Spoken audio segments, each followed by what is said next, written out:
What is going on, everybody? This is Ryan with the Roundtable of Wraith, bringing you a nice little deck tech video coming out of Indianapolis here. We are joined by Levi. Levi, how are you doing on this fine Wednesday night here? I'm doing all right. Just kind of getting back into the flow of things after Indy. Just long weekend. Yeah, I was gonna say how So, just a lot of flesh and blood, a lot of games being played there. I'm sure it's pretty yeah, body's still adjusting. definitely. So this is a special little video here and a little deck tech video here because Levi, along with Sam, who we're going to be chatting with in the next couple of days, had some pretty solid success. Levi he has the distinct honor, which I don't know if you get a gold foil for this or anything like that, but Nope. I he just is get a pat on the back. he has the distinct honor of being the only non-Runeblade, non-Prism, non-Starvo player in the top 32. So he ran Lexi, which is a kind of a deck that you've been playing for a while now. You're like the god of the Rangers for the last several months here. So you're very familiar, and it's really cool. Even though you didn't win, you didn't make top eight or anything like that, but to have the that honor of being the only player that's not what we would say a meta deck, right? Not Chain, not Briar, which Briar is not a meta deck either. But not Chain, not Starvo, not Prism, uh, to make the top 32. That's a pretty cool thing to hang your hat on. So congratulations. It was a pretty awesome weekend for you. So before we get digesting the list here, do you have any general comments about the weekend or anything that you really enjoyed, or just things that you noticed, or just general musings or something like that? Nothing too crazy. Just as every big Flesh and Blood event has been so far, it's just been a blast. Getting to meet people, and I thought it was nice. I had it at Vegas, but I had it again here where I had someone come up recognize me as the Azalea player. There we It's go. like, yes. There we go. I Going into the event, I was a little unsure what deck I actually wanted to play. You almost turned your back on the crowd. I did, and I'm so glad I didn't. I was bouncing between Lexi and Prism, and then when I had someone come up to me and go recognize me as the Azalea player, I'm like, I could not have stomached it if I had to tell them that I was playing Prism. So very glad that I stuck on Lexi. That's so funny. Yeah, yeah. No, So yeah, yeah. that was just great getting to see all the different people. A lot of people from the Chicagoland area. Good to see them out there, and then a few different people I'd met at other callings and other events, and just overall always a blast, win or lose. Yeah, I'm really bummed that I didn't get a chance to go. If I had a time machine when we were booking tickets, and I could fast forward and realize that my wife wasn't going to give birth this weekend, then I would have been there. But if Yeah, I had to play, good husband duty for once, yeah, so I couldn't take the gotta, risk. yeah, I'm banking all my time now, so that way I can tour the globe, next year, hopefully. for sure. Even though I'm not going to qualify for any PTIs, I'll just ride on your and Sam's coattails and be the rail for you guys. That's the plan. Yeah, you can ride my coattail. I'll ride Sam's. Just passed it Just down. that's fine for me. That's cool. And Yeah, I mean, for you, that's a hard coattail to ride because that's a very stylish coattail, based on what Sam's probably going to show up to with tournaments going in the future. But anyway, so we're gonna start just going over your deck list here. We've got it displayed, and I want you to just talk about a lot of it. Looks like it's kind of core Lexi, a lot of shell stuff. But I guess let's backtrack. This is bad interview process here, but going into the tournament, right? You're between Prism and yeah. Lexi. What, besides getting recognized as the Ranger God, why did you ultimately decide? Like, what about Lexi? Is it? I know obviously she's not meta, but she does have some decent play into some of the top decks. So was that your feeling as well, or was it based on familiarity with the deck? Like, what drove you towards running Lexi? So it's a little bit of both. First, I don't think Lexi is bad at all right now. She's very solidly in that number 5 and 6 spot, I think, as something that you can take and have success. If you really want to win, it might not be the number one choice, but it it stands on its own. Like it's a solid deck. But yeah, going into the event, I was bouncing between Prism and Lexi. I had played Starvo at one event a while back, and I hated it. Deck's not fun to play. No. and I regret playing it. But Prism's actually a fun deck to play. The problem I had is I don't like going into an event where I feel like I have extremely polarized matchups. And that's something that I felt about Prism is you've got matchups where you just kind of win because of who your opponent is, and sometimes there's matchups where you just kind of lose because of who your opponent is. And I really don't like that. And that's something nice about Lexi is I feel like your matchup spread is pretty even. Um, your probably worst would be like Oldham, but I think even if you set that up properly, you can still win there. And I don't think there's any matchups you just kind of win. You still have to fight for all of them. So it gives me more control over my games, more so than the pairings, and that's what I enjoyed about it. Yeah, I think prepping for a big event too, one of my biggest things is just like how likely am I to be playing mirror matches? And especially the Prism mirror, it's so tempo based. Like you're just taking, controlling the board, and it's just such a micro game within the game that I feel like if I were to prep for a big event, even though I do like Prism a lot, I feel like I would be swayed towards taking a not necessarily an off meta deck like Lexi, but a different hero where I could avoid some mirrors just basically all tournament. Yeah, How that's many fair. how many prisms did you end up playing? I only played against two Prisms, and I'm very happy about that. Yeah, I was gonna It say. was it was funny going into the event, uh, or I guess a few days before. I was under the impression that I was favored into Prism.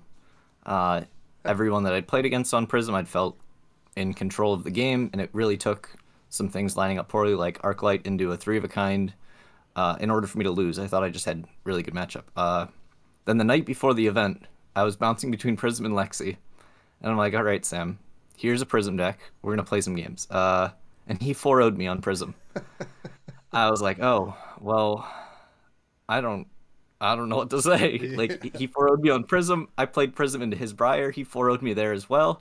It Jeez. was just like, well, It's also I don't like know. it's I'm like gonna the play what I think is fun. yeah, it's also the Dando heat too. Like he's got some heat This coming out is of him right true. now. It's just trickling. He's gonna crash and burn soon. No, I mean I've always felt that he was a really, really strong player. He just didn't have the results to back it up. Right. And so it at least confirms my suspicion and I Yeah. feel less bad about how many times he beats me.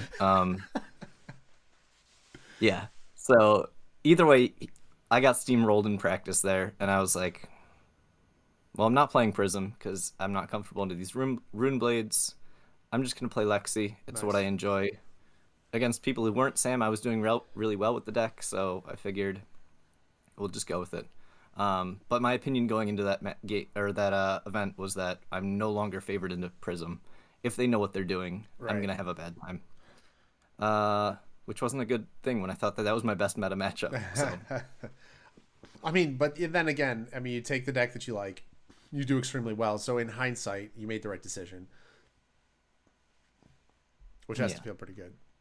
All right, so yeah. let's take us through the deck here. So we've got pretty standard stuff. I would say. Are there any like specific tech cards that you brought in for the matchups, or I mean, at this point, everybody knows what the meta was gonna be, and so how are you trying to play around both, Starvo, Prism, along with probably Viserai? Like, what are you including, and how are you approaching? Let's just say those three matchups before we get into your actual matchups. Like, assuming that was going to be the meta, how were you teching your deck to be able to kind of cover all three? Um, so I guess I'll lead off with the main 60 that I would play in most matchups is I think 58 cards, the same as First Worlds from his ProQuest win. So I played the core. I really, really liked it. And I just messed around with the sideboard stuff a little bit.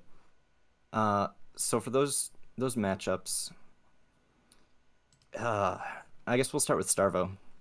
Starvo's a really weird one because you had the control lists running around, Yeah, as well as that's what the Hamilton won off of. Yeah, yeah. Well, his wasn't even that controlled. There were some really control lists that were almost like Oldham Light. that's so weird. Um, yeah. So you had some of those, and then you obviously had the casino lists.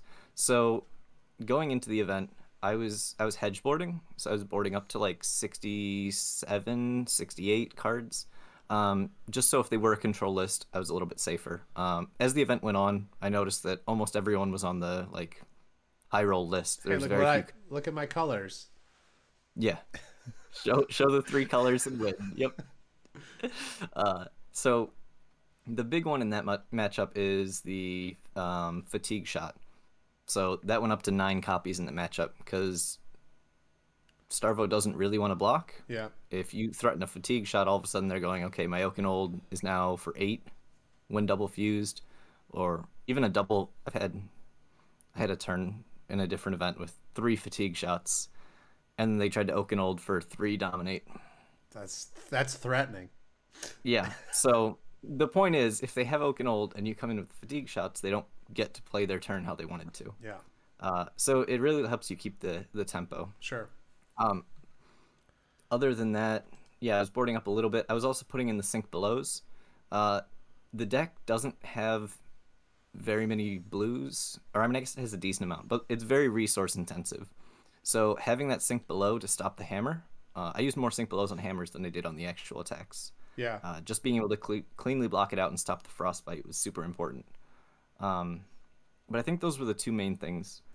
One funny thing I noted about the matchup as I played it more is when I drew really well at the start of the game, those games went a lot worse because I was turning on their awakenings, and then Oh I get yeah. put on the back foot, and I'm losing cards out of hand, and all of a sudden I need a one of 3 of a kind, and I've already drawn them. That's funny. Whereas if it went in the other order, I would kind of play like a tempo game. I'd be a little bit behind, and then I'd get to draw into a big hand and Sure. close it out. Now, does So Voltaire's instant come into play a lot in that game or in those matchups because you can dodge, Oakenold threats or Crippling Crush threats? You can load instead. yep, yeah, I was able to do that quite a bit. Nice.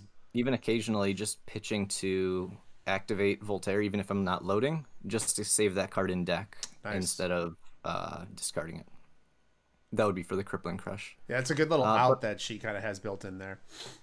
yeah, for sure. It was just really good in the matchup. I was surprised how well that matchup went. Including the 2 constructed side events I played on the first day. I played a total of it was either 8 or 9 Starvos. I'm forgetting one of my matches. And I only lost to 1. Wow. Yeah, I was not expecting it to go that well, but they Wow. just kind of That's all went including the well. calling too. Yeah, in the calling I was 4-1 against Starvo. Wow. Good for you. Yeah, I was quite happy with it. That is pretty awesome. So I felt it was a pretty good matchup, surprisingly, which wasn't what my opinion was going into the event. Right. I mean, that's you got a 4-1 in a major tournament like that. That's pretty insane. Yeah. The second main one is Prism, obviously. Like I said, I don't think I'm quite as favored. My round 2 loss was to Prism, and that was against Jacob Bow, who ended up Oh yeah. getting 7th in Swiss. So, looking back on it, I'm not as upset about losing to him. It's a really good player, and I mean, he kind of just beat me. My second round loss in Vegas was against Kyle. I forgot his last name, but he ended up top 8ing as well in Vegas. So I was mad, and then Yeah, I was like, oh, hey, I know that kid. exactly. I'm not mad anymore. Um, yeah, and then yeah, like I think I mentioned stuff about the Prism, but I'll go into sideboard stuff. I've got the battering bolts in there for the sideboard. It's a great It's card. obviously just popping. And then I tried blinks. They were really underwhelming, honestly. It was I wasn't killing auras very often, and it was only for like the dream situation where it lines up with a arclight. The problem is on like your big turns where you need to push through, they're gonna be dropping arclight after you've already played 3 of a kind or something. Yeah. So you wouldn't be able to blink. So I think in one game I went blink into 3 of a kind just so they couldn't arclight if they did have it. But Ha.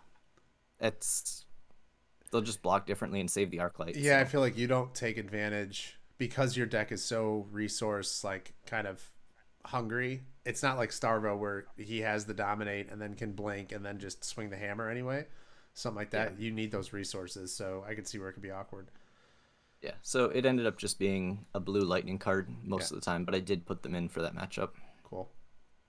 Yeah, and I think that was about it for Prism. I primarily was just hitting them in the face. It's really hard to actually control the auras because most of the time your final attack on the turn is going to be an arrow for 5, often with an on hit, and sending that into an aura just feels kind of bad. Yeah.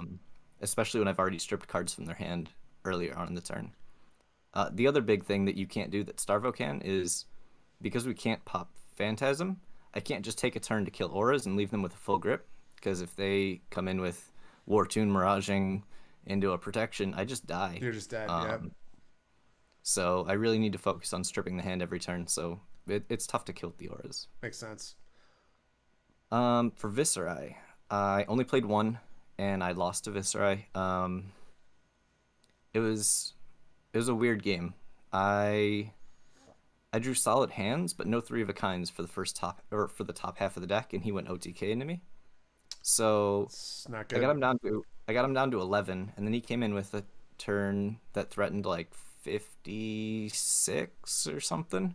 It's pretty So good. I went 40 to 1, blocking it out, and I wasn't quite able to get there.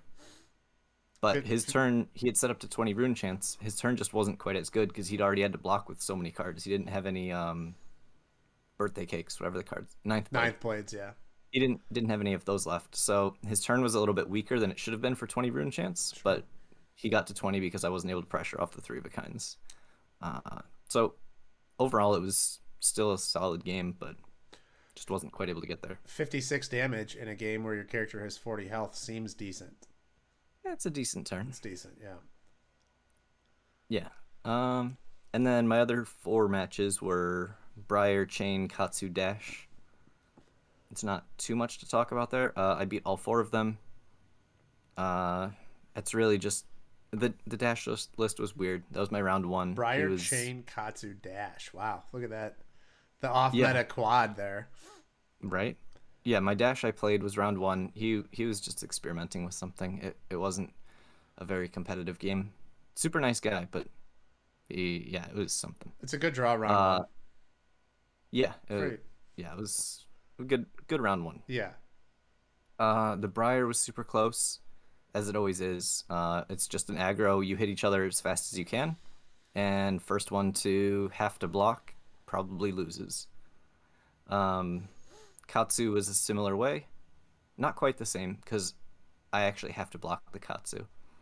And Chain, as soon as I can put him in a position to have to block, that's where he kind of crumbles. But I mean, they all kind of fit in the same category as the aggro matchup, and I think with stuff like the fatigue shots and the Bolton shots, you're able to threaten more on hits than they are. Yeah.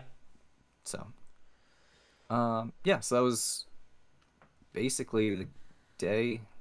The sideboard, I was really playing the same 60 for most matchups. It was just Starvo got fatigue shots, um, Prism got the blinks. I guess Starvo got the sink blows as well, and then everyone else it was just what's listed on the site or on the deck as well as one Ridge Rider shot, just because I need a 60th card.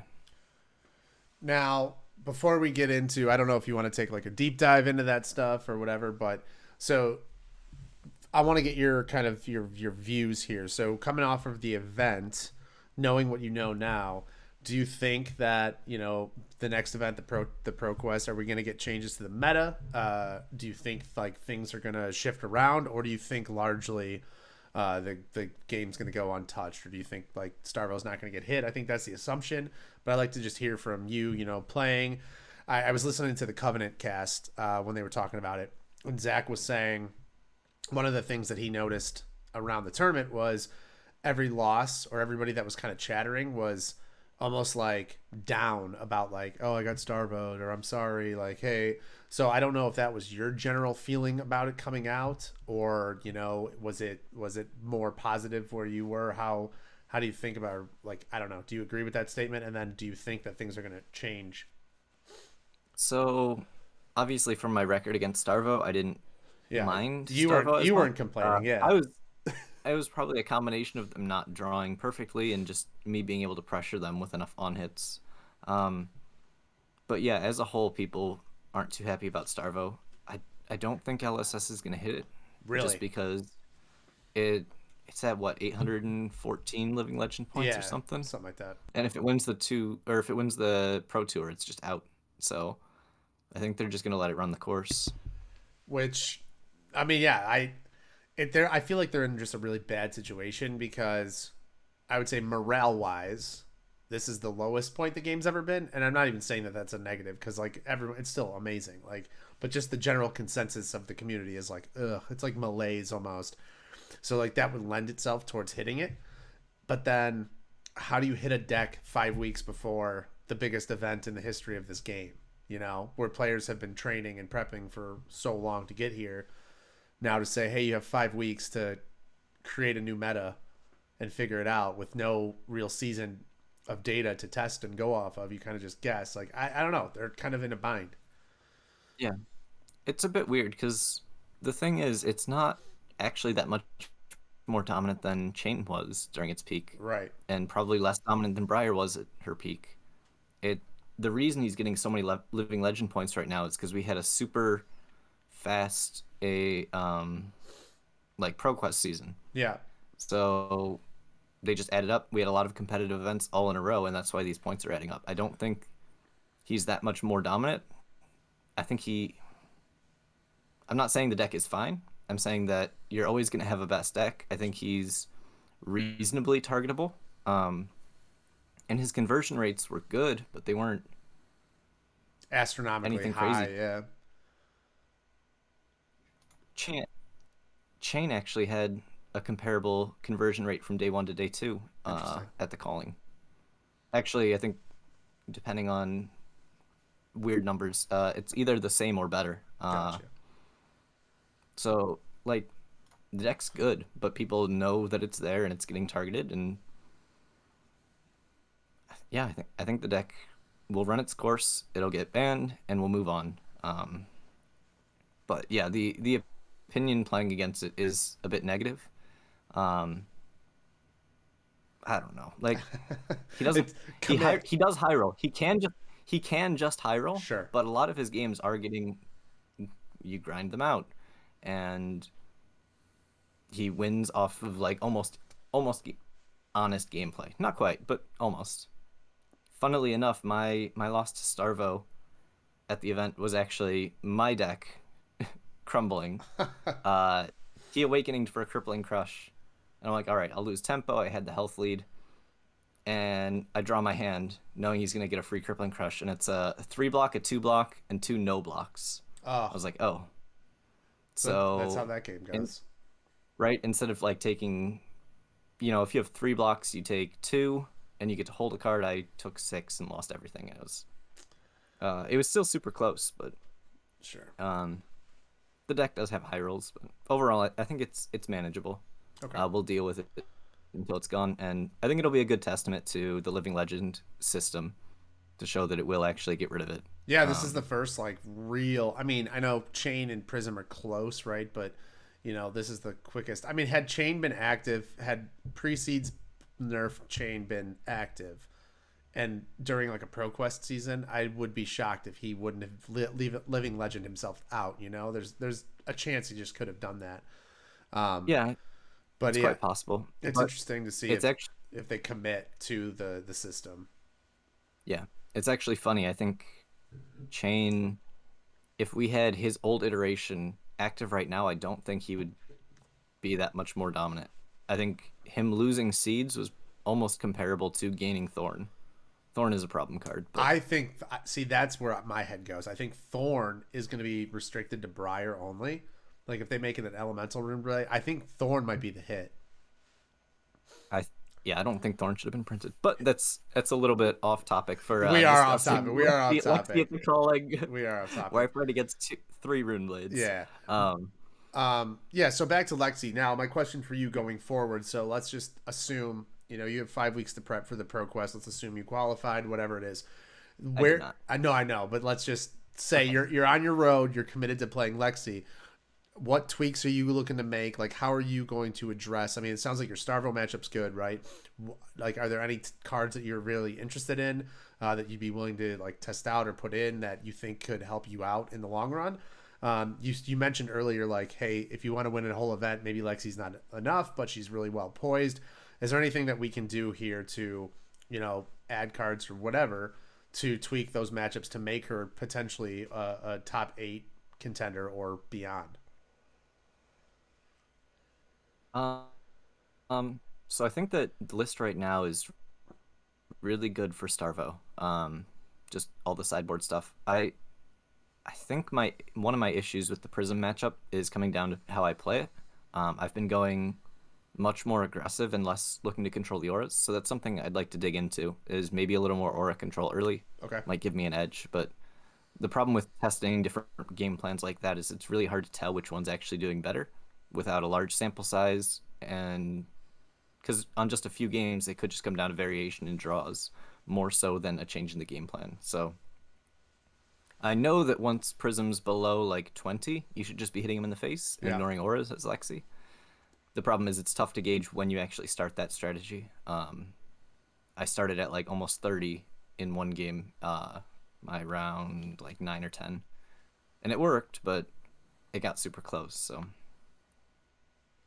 yeah, the Prism, I'd like to reevaluate that matchup because, like I said, I thought it was good, so I wasn't committing time to it. And then I realized it wasn't as good as I thought. And then the Viserai matchup, I'm not sure what the play is because it's weird when they every Viserai I've played against has gone OTK against me, Okay. which I would have thought that they would have liked to play more Temp mid range, but Tempo base. Yeah, that's I guess weird. OTK makes sense because I'm not coming in with that. I'm not coming in with very much dominate, so they just want to block out. So I guess it makes sense. And I'm not sure what the best strategy would be because we don't have enough disruption, like actual disruption that isn't just blocked. So I think it's a rough matchup, but I don't have a big sample size. So going into the Pro Quest or Pro Tour, if I was to play, I would just be jamming games against uh, Prism and Viserai and just try and get a better feel for those. I don't think there's a ton of cards you want to change in the deck because the deck is built with very specific ratios in mind. You have to keep a good ratio of arrows. You've got to keep obviously your specific buffs, your like 9 power cards, and then your ratio of blues and all that good stuff. So it's tough to adjust that too much. Yeah, So I think more of the strategy against these decks is going to come down to how you approach the game and less so how you build the deck. that makes sense. Yeah, it makes a lot of sense.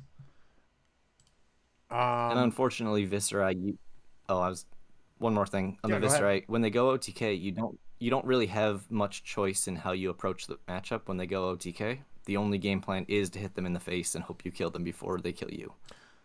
Um, I was gonna say, like, so one of Lexi's kind of things that she can utilize is those frostbites and stuff, and like the on hits. And I feel like to a degree, OTK Viscerai almost like doesn't care about that, so it like kind of takes an element of her out. Whereas like if they were playing yeah, tempo based or playing mid rangey, I could see the frostbites being much more disruptive.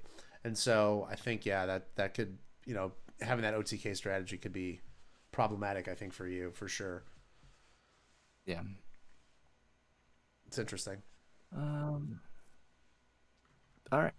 Uh, is there anything else we had on the list before we jump into like specific rounds? No, I don't think so. If Or I we don't know want to how. start going over, matchups and stuff like that, and just kind of going over the tournament as a whole, that would be cool.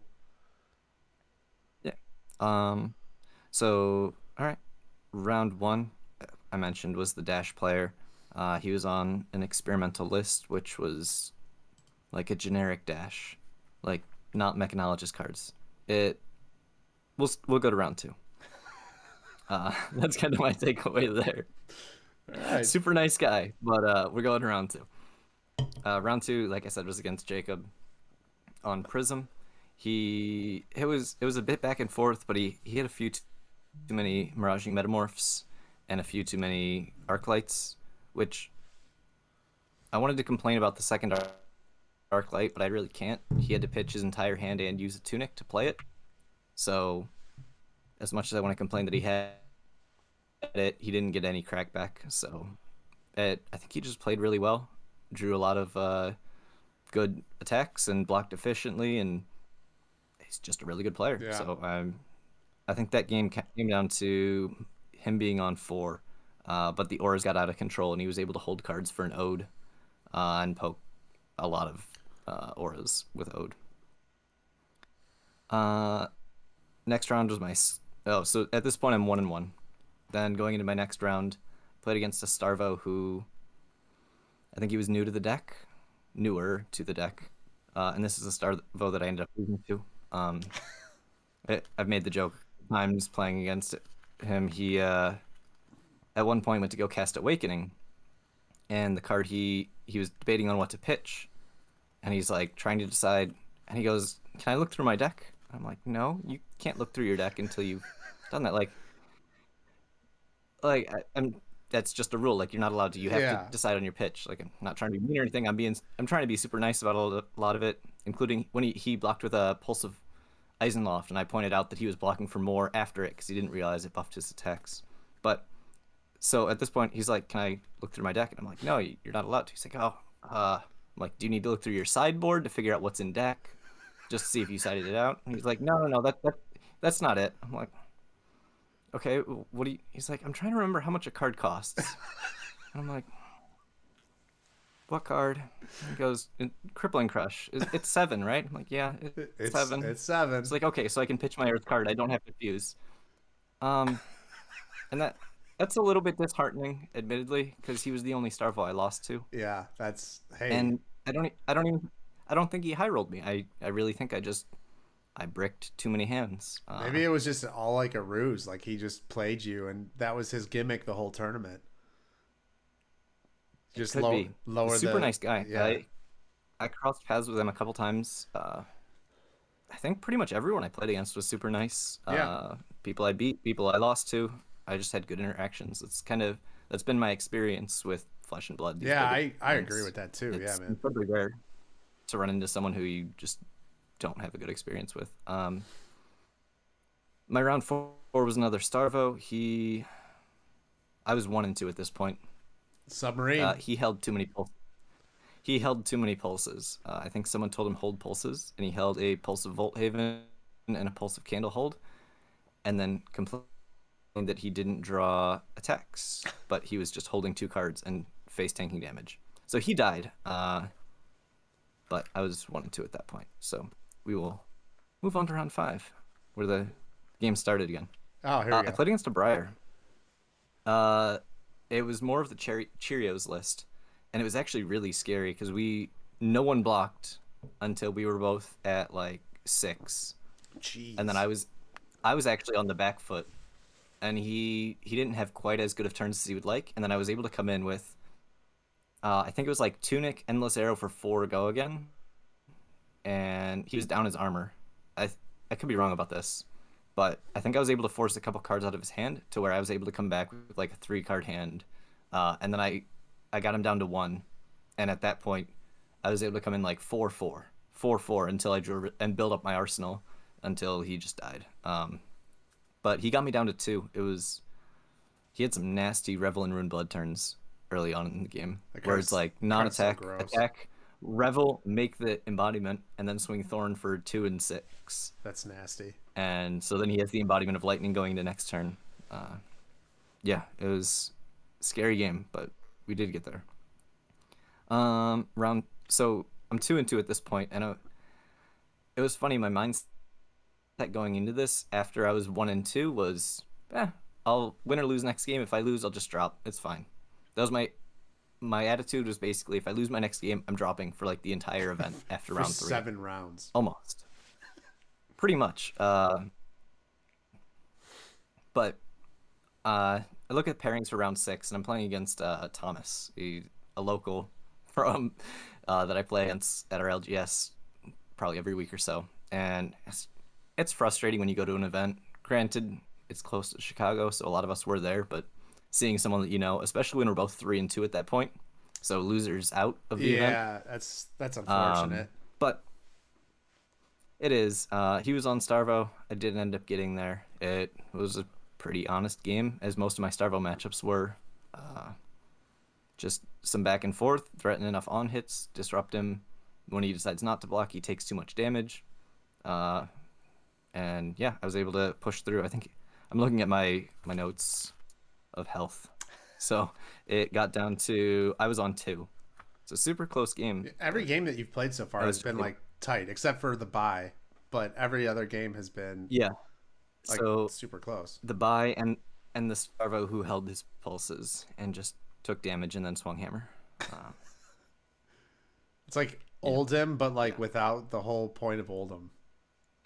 He played with 2 intellect for the first 4 turns. Yeah. Uh, Someone told him to hold pulses. Whoever did, I don't know. Probably didn't get Next to day round, 2 either. no. I mean, yeah, he was out after that event or Yeah. after that game because everyone here I've since starting round, what is that? Oh yeah, you're the 4. you're the Anyone I've grim played, you're the grim I've, reaper. yeah, I'm kicking him out of the event.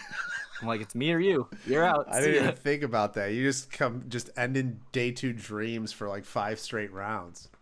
I know it feels a little bit bad, but Hey, I did it to myself, starting at 1 and 2. it's a card game. Uh, Round 7 was a Katsu, and I've, if you're familiar, I've played against a lot of Katsu because Sam was on Katsu for way too long. So I've got a ton of experience in the matchup, um, but this guy caught me by surprise a little bit. He put out Heart and Cross Strap, and I didn't notice. Because again, I this whole event, I'm just like, yeah, whatever. We'll see how this game goes. Uh, so he pulls out the Heart and Cross Strap, and so turn 1, he wins the die roll, and he chooses first. I'm like, all right, that's fine. Uh, he goes, all right, pass priority, no attacks. I'm like, okay. I'll pitch. I had like a rain razors, so I pitched that because it's like it's not blocking anyway. Load an arrow. He goes, all right, surging strike. I'm like, ah, shit. So yeah, that one really threw me. I had to take the surging and then full block the whelming with the last 2 cards in my hand. So I just started off down a bunch of health, and he still got his arsenal. And I mean, really smart play from I was him, gonna say obviously. what a sneaky guy. Which it's funny because normally playing against Sam, that play line that people do is they're holding a command and conquer, so they want you to load and then they command and conquer you. So the 2 cards I held were both 3 blocks. I'm like, I'm fine with the command and conquer here. I Yeah. can stop it. And then surging, I was like, oh no, what have I done? Uh, so I was on the back foot for most of that game, just because he just kept having surging after surging. So it got to where he also wasn't blocking. So I was able to chip damage, but I was blocking so much. I think I was on 19 to his 8, but I had thrown all of my equipment. I had no New Horizon, I had no perch grapplers, I had no tunic. I Jeez. had to use them to stop surging lines. So I'm like, okay, I've got the health bleed, but not having my second arsenal makes it really, really awkward to play. And no tunic as well. And he still had like his mask to defend with, and he still had his I think he still had his snaps available to use. So it got scary. I think it came down to, again, my 2 health to his 1. I was able to close it out. But Wow. yeah, and so that got me through day 1. I was 93rd of 97 who made day 2. So just squeezed by. They said X2s, and I had one of the worst possible tiebreakers for X2s. Perfect. But it still made day 2. Hey, you got in the dance, yeah. Yeah. So I don't remember what we did that night. It was probably just chill and jam games. Going into day 2, Sam was 5th seed, Yeah. and I was like 93rd or something. So Close enough. my interest for day 2 was how Sam is doing, not how I was doing. I was like, yeah, I'm just playing here, but I kind of wanted to finish my game so I could go see if he won or not. You were like the reporter Uh, too. Like we were like, dude, you gotta let us know every day, like or every game. It was like, oh, right? yeah. You're like, hey, I won my round 7. We're like, oh, great, yeah. But did Sam win? Okay, cool. But Okay, how's cool. Sam doing? Yeah, Yeah. exactly. Because I mean, I was telling you, like I'm like on my last. I'm on my lifeline here, and I don't even think if I won out, I would have made it because Matt Rogers was 8th, 10-2. Yeah. So if I won out, I still would have had worse breakers Then than him. him.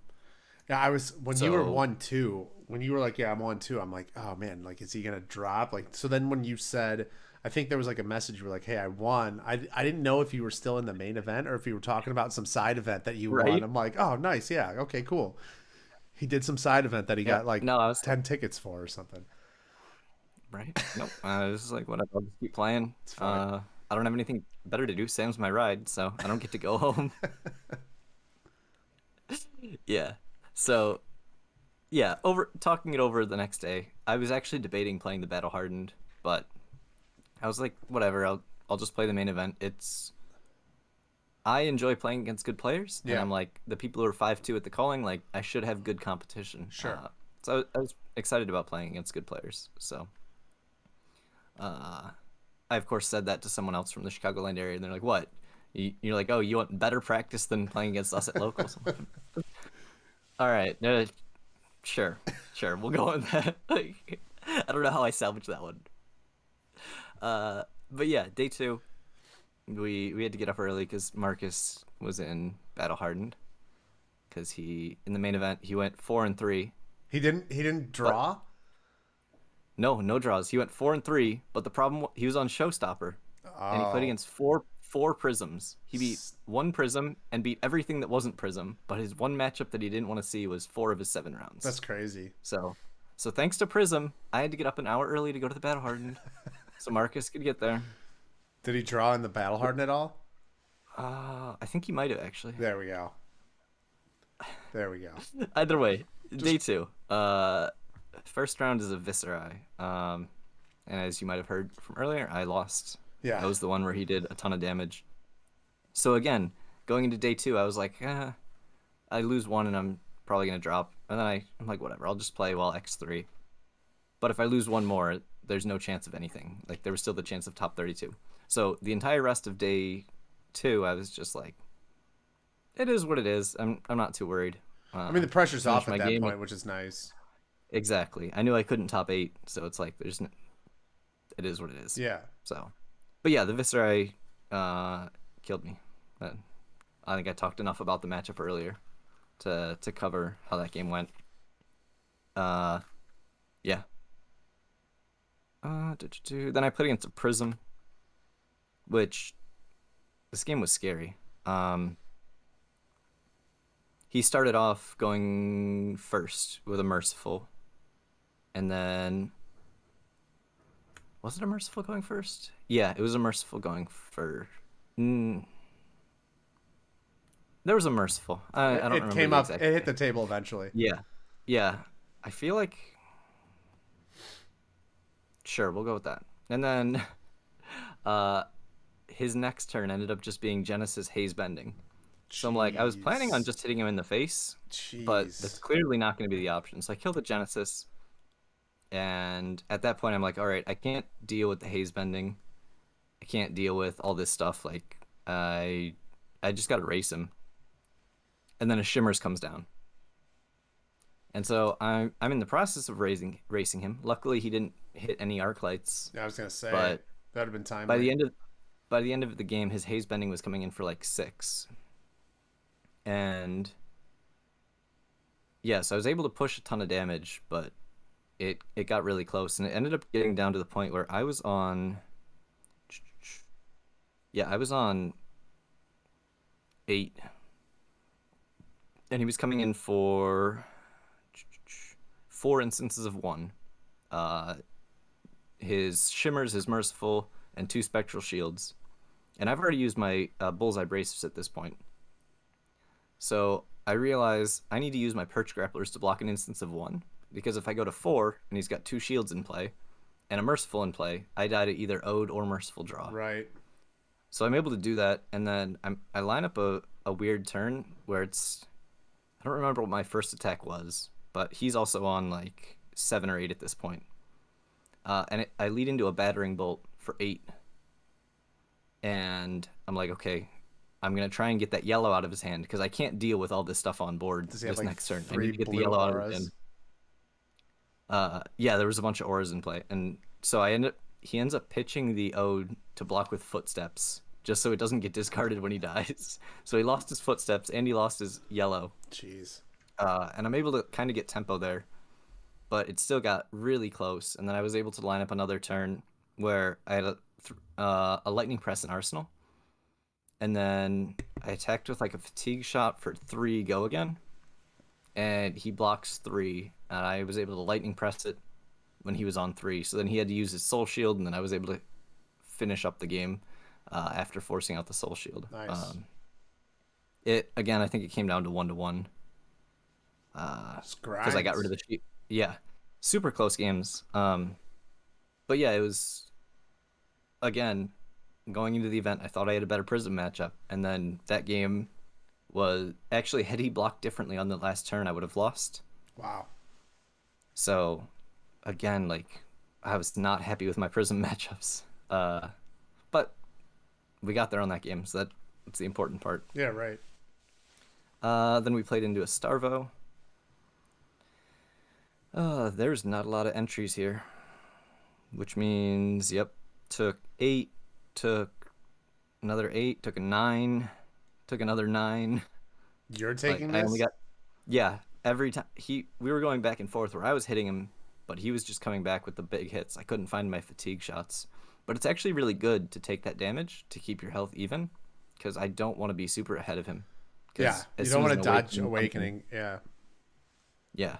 So that one, I don't remember exactly how it ended. I think I was playing and I was paying attention to Sam coming by and seeing Sam go thumbs up. I won. I was like, yes, I don't care how my games goes. Sam's what is that round? He was 9-1 at that point Yeah, after that game. So I did end up getting there, but again, my paper says 1-1. So that's crazy. I we don't know. get there. Uh, Seriously. yeah. Round 11, I am at this point what 8-2? No, not 7-3. Three, 7-3. 7-3, yeah. Uh, Played against a chain where I was very sad. He played Talisman of Warfare into me. That's Do you remember what that card does? yeah, it's the one that if it's like if you take 2 damage, you destroy arsenals or something like that. hmm If you if you So he deal or likes take exactly two. it's just deal, but a source you control. So that would include Arcane. So it's like turn 2 or 3. He plays his attack, his non-attack, and then goes Talisman of Warfare, Thorn for 2 and 2, and I'm sitting there with like a double arsenal. I'm like, Uh hmm. did it hit? And no, no, no, no. I had Arcane Barrier. We're Damn. not letting that hit. I was gonna say that'd be crazy if a warfare went off.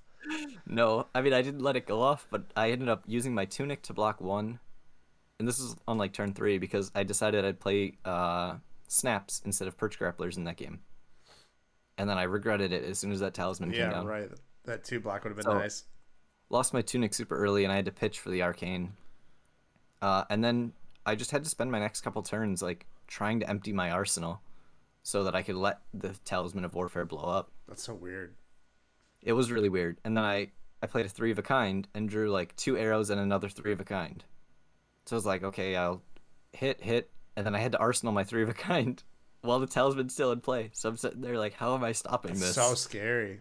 It The card was terrifying, and I told Sam about it. Sam's like, all right, I'm putting that in my sideboard for whenever I play against Ranger. Uh, yeah, but that one got kind of close. But he had like a crazy double Art of War turn, but I was able to get him low enough to where he had to block to stay alive, and then he ended up dying to his husk. Ah, classic. Yeah, but I was down to 2 again. Uh, and It then my is really last, cool. I'll pause you there. It is really cool. I know we had like a little kind of for you. It's as controversial as you'll get on complaining about a card game, but it's like we. It's cool that like all these different matchups, you're playing all these different opponents, and every game is 2-1, 1-1, 3-1. You know what I'm saying? Like, it's pretty good testament to the design of the game, yeah, for sure. where Um, every hero is coming down to 1-1 or 2-1. yeah, and I think that's another thing about Lexi. I think I mentioned it before. Is like these matchups feel pretty even. They're Yeah, coming down to the wire, as opposed to I don't think there were only a couple where it was like a complete blowout, and I think those were mistakes from my opponent less so than the matchups being sure, unfair. sure. Um, then my round 12 was another Starvo. This this man casted 3 awakenings into me. What? Luckily, he only got to fire 2 of them. How far ahead of you were you?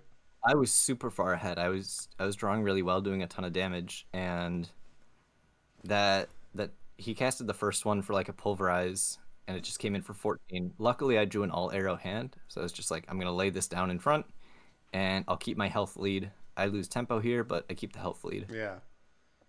Then I push the health lead for a little further ahead, and I come in with a big wide turn, and he goes awakening into an Oaken Old, which was a little bit weird because he had plenty of extra, or the difference was really high. Yeah, He why could have not? grabbed Pulverize, Yeah, right. but I'm like, all right, it's fine. So I was able to load a big Bolton shot. I think I was under Art of War, so it came in for like 6.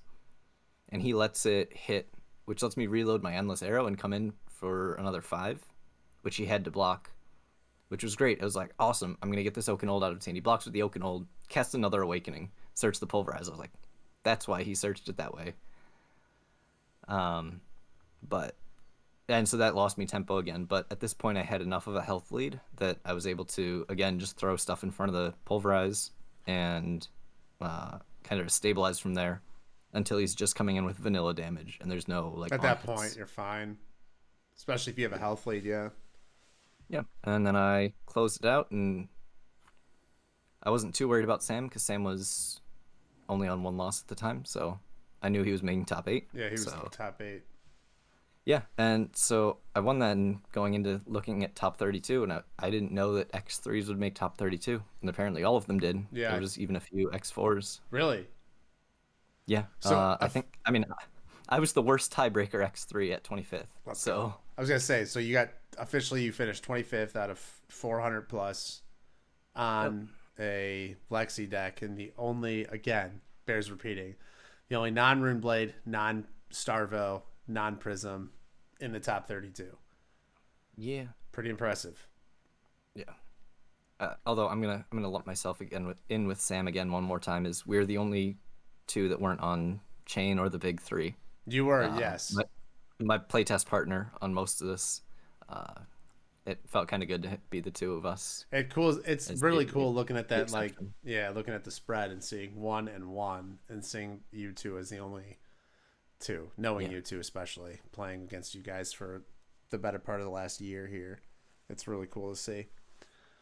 Um, yeah. So I was super happy with it. Just overall, really good weekend. yeah, it's Although awesome. I'm gonna complain about Sam again. We didn't get to leave until he was done. So I mean, stupid. Making top 8 made us stick around for another like 3 hours. I know. Had to see, and of course he won the first one and get the hopes up, and Right. then God, Yeah. what a selfish individual. So it ended up being a longer weekend than it needed to be. I had to stay there for multiple extra hours with a bunch of people I enjoyed being around. Terrible, Yeah, horrific. terrible. Horrific. Well, congratulations again, dude. It's really awesome to see you guys getting success. It's especially cool to see you getting success, just because, you had the the big video on the channel, right, when you top 8 with Azalea, and now seeing the evolution all the way to here, still running Ranger. It's a cool thing to commit to a style. You put in the hours, you put in the work. You're just a genius when it comes to this stuff. So it's awesome, seeing you succeed here. So yeah, I just want to congratulate you on your top 32 here.